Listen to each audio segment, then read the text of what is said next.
Hello students, welcome to our YouTube channel Krishna Foundation Seeker. My name is M. Sharma and today in this video we are starting our one more topic, nutrition in human beings or human digestive system.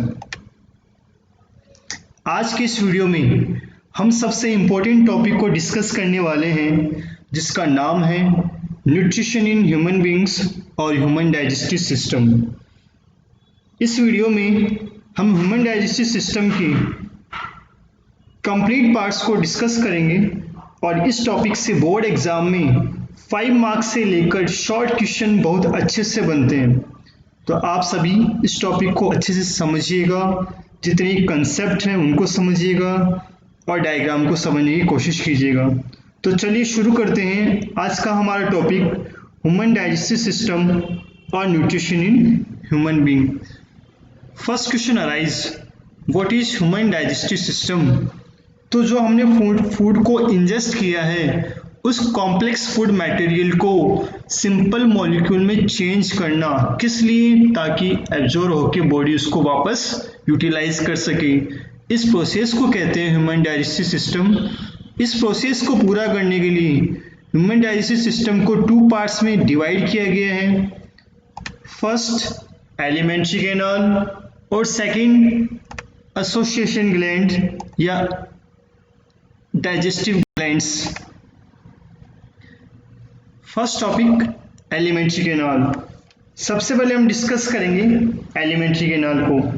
जब हम food को ingest करते हैं mouth से, तो mouth में कुछ hours के लिए फूड का डाइजेशन होता है और फाइनली जो अनडाइजेस्टेड फूड होता है वो एनएस के थ्रू बॉडी से बाहर रिमूव हो जाता है।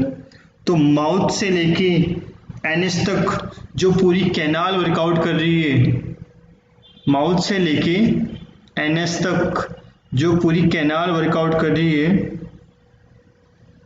उसे हम कहते हैं एलिमेंट्री कैनाल। इस एलिमेंट्री कैनाल में काफ़ी सारे डिफरेंट ऑर्गन्स अपना रोल प्ले करते हैं, जिसको हम आगे की स्लाइड्स में कंप्लीट स्टडी करेंगे। एलिमेंट्री कैनाल के कौन कौन से पार्ट्स वर्कआउट कर रहे हैं वो देखते हैं। सबसे पहले एलिमेंट्री कैनाल जहाँ से शुरू होती है वो होता है हमारा माउथ। माउथ के बाद में ईसोफेगिस, ईसोफेगिस के बाद में स्टमक, स्टमक के बाद फूड ट्रेवल करता है small intestine, large intestine, then rectum और एनएस के थ्रू बॉडी से बाहर रिमूव हो जाता है। तो कंप्लीट जो नेटवर्क बना माउथ से लेके एनएस तक, इस कंप्लीट नेटवर्क को हम कहते हैं एलिमेंट्री कैनाल। इस एलिमेंट्री कैनाल की जो लेंथ होती है वो अराउंड 8 to 9 मीटर होती है। Long hollow tube like structure होती है एलिमेंट्री कैनाल, जो माउथ से एनएस तक कंप्लीट डिफरेंट पार्ट्स में डिवीजन होती है।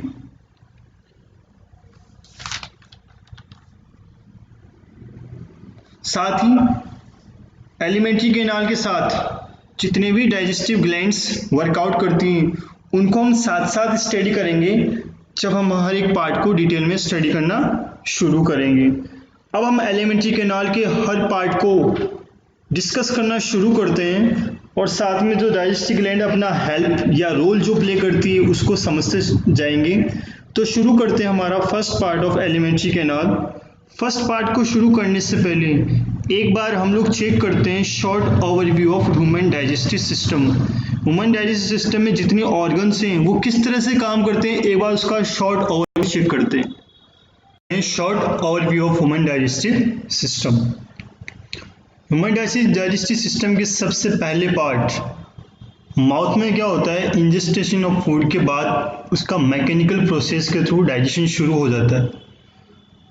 माउथ को हम ऑरल कैविटी भी कह देते हैं। इस ऑरल कैविटी के साथ माउथ के कुछ पार्ट्स और हैं जिसमें टीथ, टंग, पैलेट्स, सलेवरी ग्लैंड्स, ये सभी अपना अपना रोल प्ले करती है, जो हम लोग आगे स्टडी करेंगे जब हम लोग हर एक ऑर्गन को डीप स्टडी करेंगे।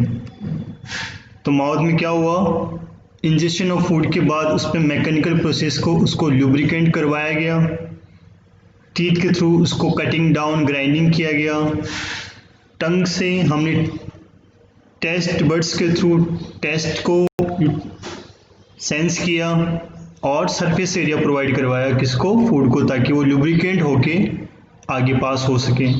माउथ में स्लेवरी ग्लैंड भी हैं। स्लेवरी ग्लैंड क्या काम करेगा, जो एक एंजाइम रिलीज करेगा जिसका सबसे इंपॉर्टेंट काम होता है कि ब्रेकिंग डाउन ऑफ कार्बोहाइड्रेट शुरू कहाँ हो जाता है, माउथ में ही होना शुरू हो जाता है। कंप्लीट नहीं होता बट शुरू हो जाता है। थर्ड पोर्शन हमारा आता है फेरिंग्स। माउथ को कनेक्ट करवाना इसोफेगस से फेरिंग्स का ये रोल होता है। लुब्रिकेंट फूड को आगे पास करवाना, इसोफेगस की तरफ ट्रांसफर करवाना, ये काम फेरिंग्स करता है। इसोफेगस में क्या होगा, इसोफेगस में ज़्यादा कोई रोल बड़ा नहीं होगा, इसका इतना ही रोल होता है कि ये फूड को एक्सेप्ट करता है माउथ से और उसको सेंड करता है स्टमक की तरफ। फिर आता है हमारा स्टमक।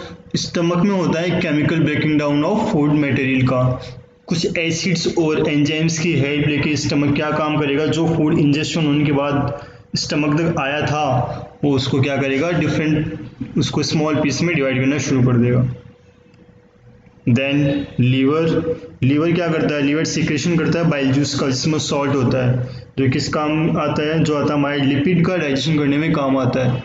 स्टमक में हमारा शुरू होता है प्रोटीन का और लीवर में होता है हमारा लिपिड्स का डाइजेशन। लीवर के पास एक और स्ट्रक्चर हमारी है गाल ब्लैडर, जो क्या काम करेगा, वो स्टोरेज करता है बाइल जूस को, जब रिक्वायरमेंट होगी तभी इसको रिलीज करता है, अदरवाइज इसको स्टोर करने का काम करता है। इसी तरह से हमारे पास एक और ग्लैंड है, स्लेवरी ग्लैंड हुआ, लीवर हुआ, पैनक्रियाज। पैनक्रियाज क्या काम करेगा, ये एक्सोक्राइन सेल्स होती है जो क्या काम करेगी, डाइजेस्टिव एंजाइम को रिलीज करती हैं, जो क्या काम आएगी, जो वापस स्मॉल इंटेस्टाइन के फर्स्ट पोर्शन में उन एंजाइम्स को इंड्यूस कर देती है, जिससे क्या होगा कि फूड अंदर एंजाइम्स मिक्स होने का उसको डाइजेशन शुरू हो जाता है। आफ्टर पेनक्रियाज के थ्रू जो फूड में एंजाइम मिक्स हुआ, स्टमक के बाद स्मॉल इंटेस्टाइन की तरफ क्या हुआ, फूड का ट्रांसफर होना शुरू हुआ। स्मॉल इंटेस्टाइन में क्या होगा, मोस्टली फूड का एब्जॉर्बेशन और डाइजेशन यहीं होता है, जितना भी होना होता है मोस्ट ऑफ स्मॉल इंटेस्टाइन के पार्ट में ही होता है।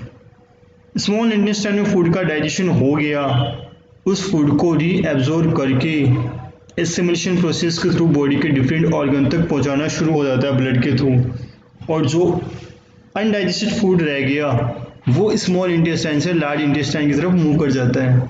लार्ज इंटेस्टाइन में क्या होता है, लार्ज इंटेस्टाइन में फूड का कोई डाइजेशन नहीं होता, फ्यू अमाउंट ऑफ वाटर को रीएब्जॉर्ब किया जाता है और बाकी जो वेस्ट मटेरियल बचा उसको बॉडी से बाहर रिमूव करना रेक्टम और एनस के थ्रू, ये हमारे लार्ज इंटेस्टाइन का काम होता है।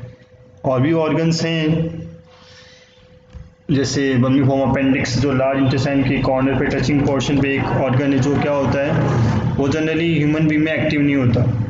तो इस तरह से एक शॉर्ट ओवरव्यू हमने स्टडी किया ह्यूमन डाइजेस्टिव सिस्टम का। डीप स्टडी के लिए हम 1 by 1 जितने भी ऑर्गन्स हैं उनको स्टडी करना शुरू करते हैं। फर्स्ट टॉपिक हम शुरू करते हैं ह्यूमन डाइजेस्टिव सिस्टम में एलिमेंट्री कैनाल का फर्स्ट पोर्शन शुरू कर रहे हैं mouth.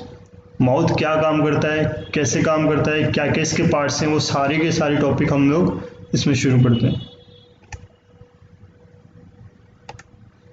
First part of alimentary canal, mouth.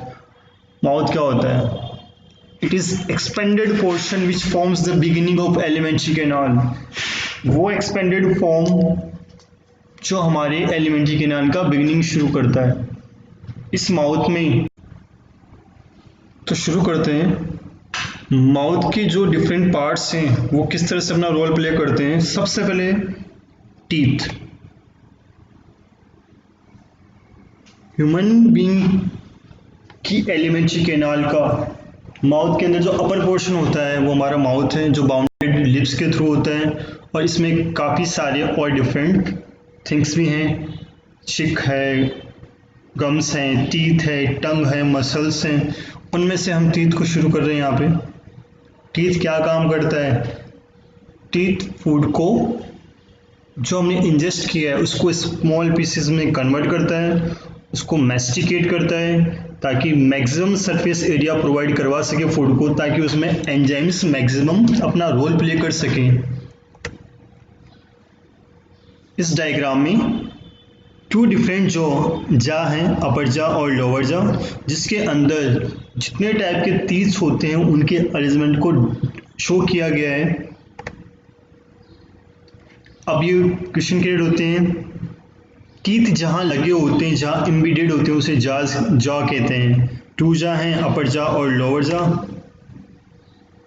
Arrangement of teeth in the जा इज कॉल्ड डेंटिशन। जिस तरीके से टीथ हमारी दोनों जा में लगे हुए हैं उनके अरेंजमेंट को हम डेंटिशन कहते हैं।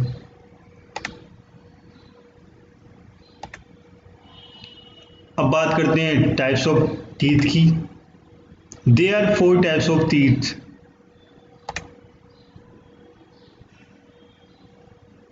फर्स्ट, इंसाइजर्स जो कटिंग का काम करती हैं।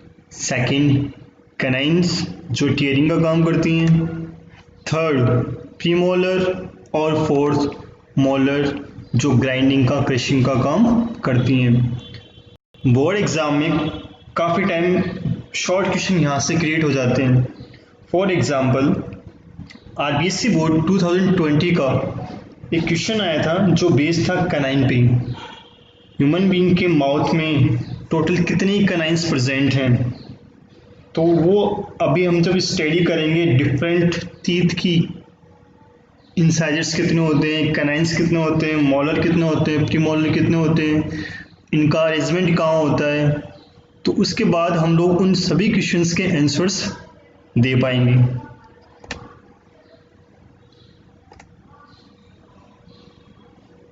फोर टाइप्स के टीथ हैं, इंसाइजर्स, कैनाइन्स, मोलर, प्रीमोलर और साथ ही एक डेंटल, या ये कह सकते हैं कि ह्यूमन टूथ की एनाटॉमी यहाँ पे शो की गई, जिसमें एक टीथ का स्ट्रक्चर कंप्लीट दिया गया है। इस टीथ के स्ट्रक्चर या टूथ के स्ट्रक्चर में हमें ये देखने को मिल रहा है सबसे भारी जो आउटर जो हमें शो होता है, मीन्स जा के अंदर जो सॉकेट के अंदर टीथ फिट होता है उसका जो भारी आउटर हमें पोर्शन दिखता है उसे हम क्राउन कहते हैं। क्राउन का इंटरनल पोर्शन इनेमल होता है और इसके अंदर डेंटाइन पोर्शन है, और सबसे बॉटम में जो इम्पोर्टेंट है जो जाज के अंदर फिट होते हैं वो हमारा होता है रूट सेक्शन, जिसको हम अभी आगे स्टडी करेंगे।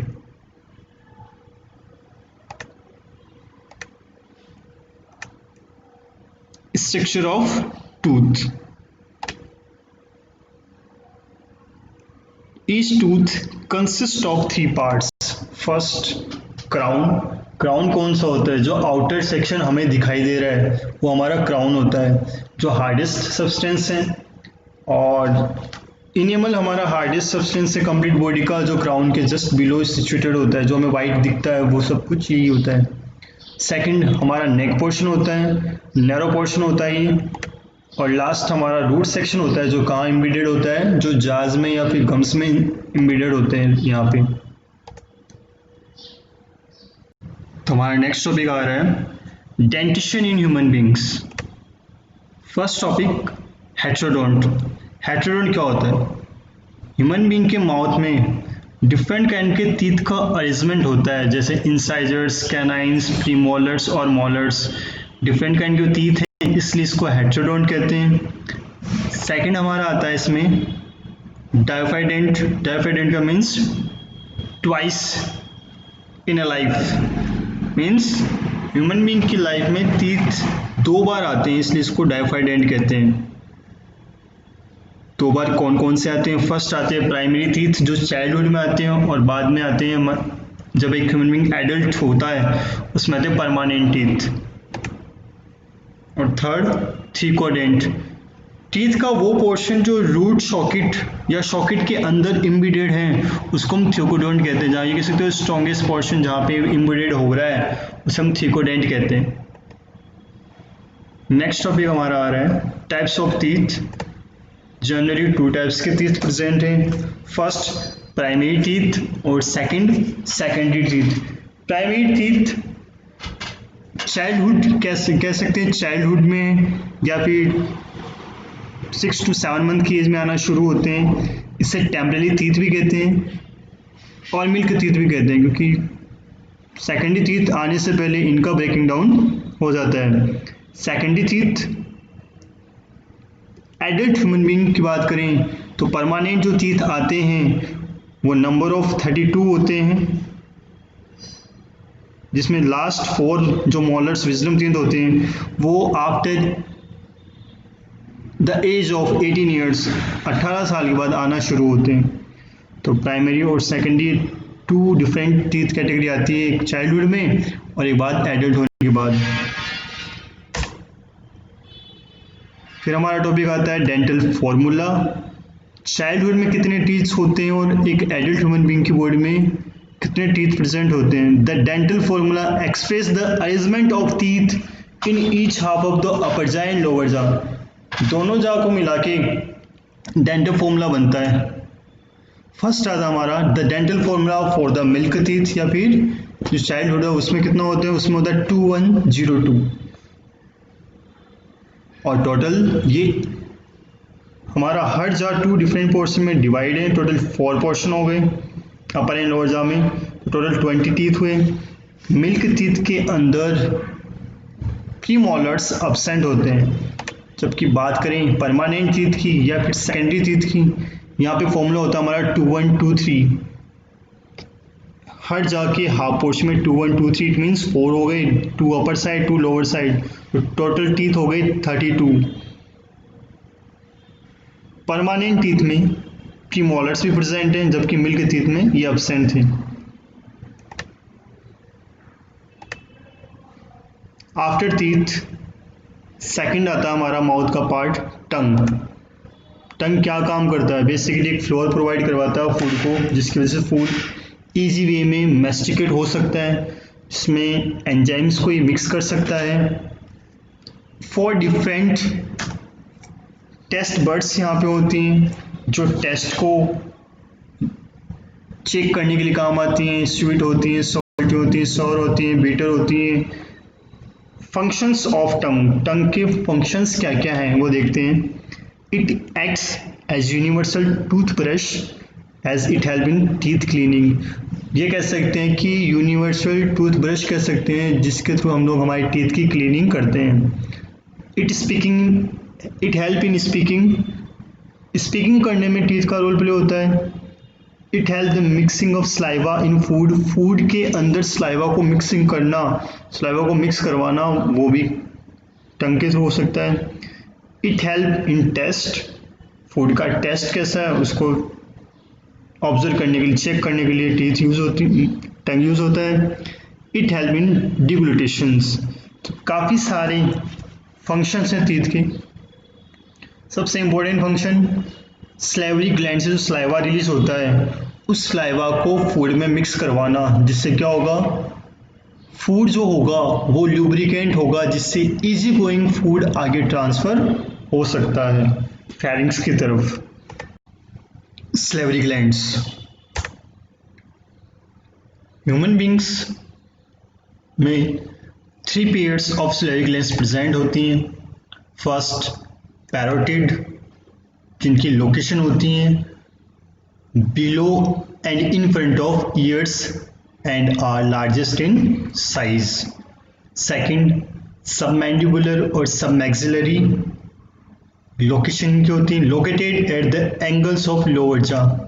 और थर्ड सबलिंगुअल, इनकी लोकेशन होती है below the tongue and are very small in size. Salivary glands का काम क्या होता है वो चेक करते हैं हम लोग।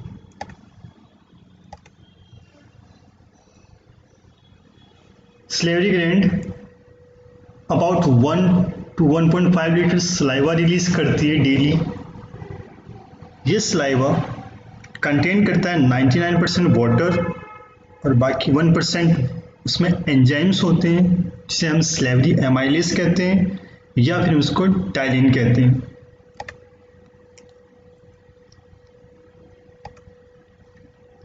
सलेवरी एमाइलेज करता क्या है, सलेवरी एमाइलेज स्टार्च पे वर्किंग करता है, उन कॉम्प्लेक्स मॉलिक्यूल को स्मॉलेस्ट मॉलिक्यूल में कन्वर्ट करने का काम करता है। It also has mucus which lubricate the food. Saliva में म्यूकस होता है या लुब्रिकेशन करने की प्रोसेस होती है, जिससे फूड को और इजी स्मूथ बनाया जाता है। The pH of saliva is 6.8। Saliva की pH 6.8 होती है। pH means presence of hydrogen in given solution. जो सॉल्यूशन सलाइवा का बन रहा है उसके अंदर हाइड्रोजन की कितनी वैल्यू प्रेजेंस है वो हमारा कंटेन करता है pH वैल्यू। तो बेसिकली सलाइवा का जो मेन पर्पस, जो मेन रोल था वो यही था, स्लेवरी ग्लैंड सलाइवा को रिलीज करती हैं। उस सलाइवा में स्लेवरी एमाइलेज एंजाइम होती हैं जो क्या काम करती हैं, जो फूड को डाइजेस्ट करने का काम करती है, सिंपल सब्सटेंस में करने, स्टार्च को सिंपल फूड मॉलिक्यूल में कन्वर्ट करने का काम करती है।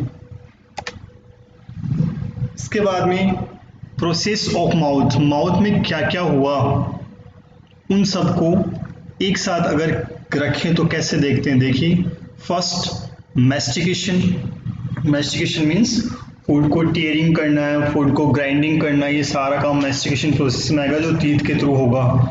Second, mixing masticated food with saliva, salivary gland से जो सलाइवा रिलीज हुआ उसको क्या काम करना है, जो मैस्टिकेटेड फूड था उसमें मिक्स करना है लुब्रिकेंट करने के लिए। जो फूड मटेरियल एक्सेप्ट किया था माउथ के थ्रू वो कॉम्प्लेक्स है। उसके बाद में जैसे जैसे टीयरिंग होती गई, ग्राइंडिंग होती गई, वो फूड पार्टिकल्स बहुत स्मॉल स्ट्रक्चर में कन्वर्ट हो गए जिसे हम बोलस कहते हैं। एक अच्छा क्वेश्चन क्रिएट होता है बोलस क्या होते हैं। तो कॉम्प्लेक्स फूड को डाइजेस्ट या ब्रेकिंग डाउन करने के बाद जो स्मॉल मॉलिक्यूल्स बन जाते हैं वो सारे बोलस होते हैं। इन बोलस में सलाइवा क्या काम करता है, एमाइलेज सीक्रेट करता है, तो क्या काम करेगा, स्टार्च को कन्वर्ट करेगा माल्टोज में। और नेक्स्ट, टंग का क्या रोल होगा, 12 स्वेलिंग या फिर लुब्रिकेंट फूड को क्या काम करेगा, सरफेस एरिया प्रोवाइड करवाएगा और आगे फेरिंग्स की तरफ पुश कर देगा, आगे फ्लो करवाने का काम करवाएगा। और टंग के थ्रू एक काम और होता है, जो सेंस ऑफ टेस्ट कैसे हैं उनको हम लोग कैसे आइडेंटिफाई करें, वो टंग के थ्रू टेस्ट को हम लोग आइडेंटिफाई करते हैं या फिर कह सकते हैं टेस्ट करते हैं। अगला टॉपिक आता है फेरिंग्स। तो सबसे पहले तो ये पता लगाते हैं कि फेरिंग्स की लोकेशन क्या होती है। जनरली फेरिंग्स हमारी नेक रीजन में प्रेजेंट होता है, जो एयर और फूड इन दोनों का कॉमन ट्रैक होता है। हम ये भी कह सकते हैं डाइजेस्टिव ट्रैक और रेस्पिरेटरी ट्रैक का जो कॉमन पाथ होता है वो फेरिंग्स होता है। फेरिंग्स को हम डिनोट करते हैं, डिफाइन करते हैं 3 टाइप से। फर्स्ट, नेजोफेरिंग्स जो नेजल कैविटी वाला पार्ट होता है।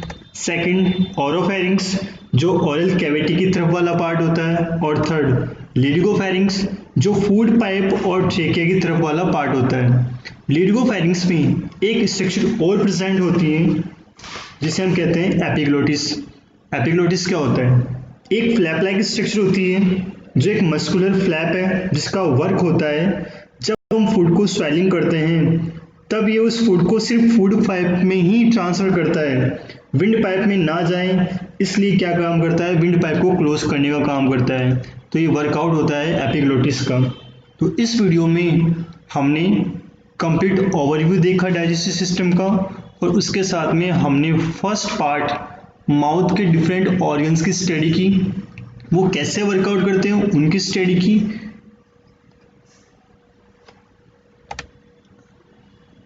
आगे की पार्ट्स को एक्सप्लेन किया गया है नेक्स्ट वीडियो में। तो देखते रहिए Krishna foundation Sikar. Thank you so much.